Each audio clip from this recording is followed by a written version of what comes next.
Hi there, this is Abby Rodriguez from the Assistive Technology team at District 181. What I want to do today is to show you how to enable restrictions on an iPad. Restrictions is a nice settings feature that allows us to customize the student's experience on the iPad. A couple of important notes before I get started. If you do decide to set restrictions for a student, in a minute I'm going to show you how to do it and you'll be asked to create a passcode. It's very important that you note this passcode. Really, best practice would be to send myself or Randy an email with the student's service tag of the iPad found on the back or the serial number found in settings and the restriction code that you select for them. If a restriction code is lost, it may result in us having to work on the iPad and reset it, losing all of the data. So it's really important if you do decide to set restrictions that you save that information and you share it with us. If we have to work on an iPad at the end of the school year or over the summer and we don't have access to you, we may have to reset the iPad and you may lose any media that's on the iPad. So that's something important to remember. If you find that the restriction code has already been set up for an iPad and you don't know that restriction code, please contact one of the AT team members and we can help you. Also, right now I'm projecting from my iPad onto my computer for the purpose of this recording. So you're going to see areas of the screen obviously that you won't see on your iPad. Also, I'm running on the latest software version for the iPad. If you're running on a different software version, it may look slightly different, but the way that you access restrictions is going to be very similar. So the very first time you start to access restrictions, you're going to have to set it up. You're going to have to enable it. To do this, you're going to go into Settings, and you're going to go in General, and you're going to go in Restrictions. And like I said, this is the very first time we're setting this up, so we're going to have to enable restrictions. And this is where it's going to ask you to create that passcode, and this is the passcode that it's very important to remember. It's also important not to share this passcode with the student or with parents.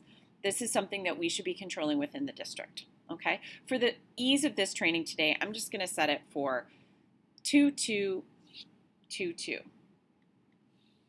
All right, it's going to ask me to re-enter it, 2222. Now that has just enabled restrictions. I haven't actually set up anything yet. So if I go out of settings, my iPad looks very much the same. There's nothing different. The nice example I like to show you is right here we have the access to Safari for any internet searches. Some students may find that to be really distracting. So I want to restrict Safari. I don't want students to access this. Okay, so I'm going to go back into settings. I'm going to go back into general and I'm going to go back into restrictions. You'll see now it says it's on. It's going to ask me for that passcode. So we know it's 2222. All right. Now, these are all the different things that I can restrict. So the example I was giving was Safari. So I'm going to go ahead and use the slider to turn off Safari. Now, when I go back out, you'll notice Safari is now gone. I don't have access to Safari. So it's really nice to be able to customize this for the student's needs. It's also important if you do decide to restrict certain features or certain things, and other team members might need to access those things, you'll need to share that restrictions passcode with your team members. So let's say I've decided to restrict Safari, but if the student needs to do an internet search while they're in social studies, I would make sure I need to share that restriction code with the social studies teacher so that he or she can turn on access to Safari during social studies. Okay? If we go back into settings, we go back into general, we go back into restrictions.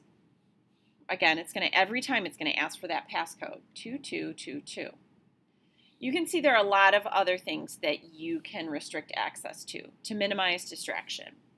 I'm not going to go through each and every one of those. How you customize it for your student is going to be dependent upon what your student needs are. The ones I highly recommend, though, are looking at these three: installing apps, deleting apps, and in-app purchases. Some students find having access to the App Store also to be distracting. Even if they can't make purchases, some students like to just go in and look at what's available or search for the newest Star Wars game or whatever.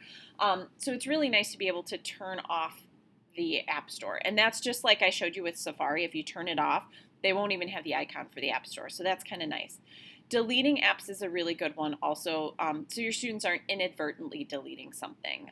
If they have a really important app that they need, you don't want them to be able to delete that. So that's one I highly recommend looking at. And in-app purchases. Most of our students aren't able to make purchases because they don't know their passwords, but it's still just doubly sure good practice to go ahead and turn this off. Then they won't be able to make any inadvertent in-app purchases. Those are ones I highly recommend. You can also, if you scroll down, you can look at the rating system for any books or TV shows or movies. Again, this may not be stuff that students are accessing during school time, but it might be a good thing to alter the rating system that they'll have access to for those different things. I also use this at home with my own kids, and I find it to be really nice to be able to restrict what they have access to. One other thing I highly recommend looking at is allowing changes for accounts. Several of our students have their own Apple IDs from the district, and that's how they access the apps that we have. And that's something that may change in the future. But currently, we want the students to stay on that district Apple ID because that's where we have all of the apps that they need for academics. We don't want students signing into a different Apple ID like at home or from home to access that kind of material. So this is where you can go in and change. If you go into accounts, you can select don't allow changes. You can check this box, and then they wouldn't be able to sign out of their school Apple ID and sign into another Apple ID. So like I said, I'm not going to go through all of these, but you can see, especially if you're using your own iPad and you want to use it with a student for a short period of time, this is also a really good thing to do to set up so that you can restrict access to certain other kinds of things. These are only restrictions for what's inherently already in the iPad. Unfortunately, we can't restrict apps that have already been installed. So let's say you have an app that is for reinforcement. Unfortunately, I can't restrict that particular app for certain days or times. There are other methods to do that, and if you have questions about that, just contact one of the AT team members. So I definitely encourage you to take a look at restrictions. It's a nice way to be able to customize the interface that the student's using.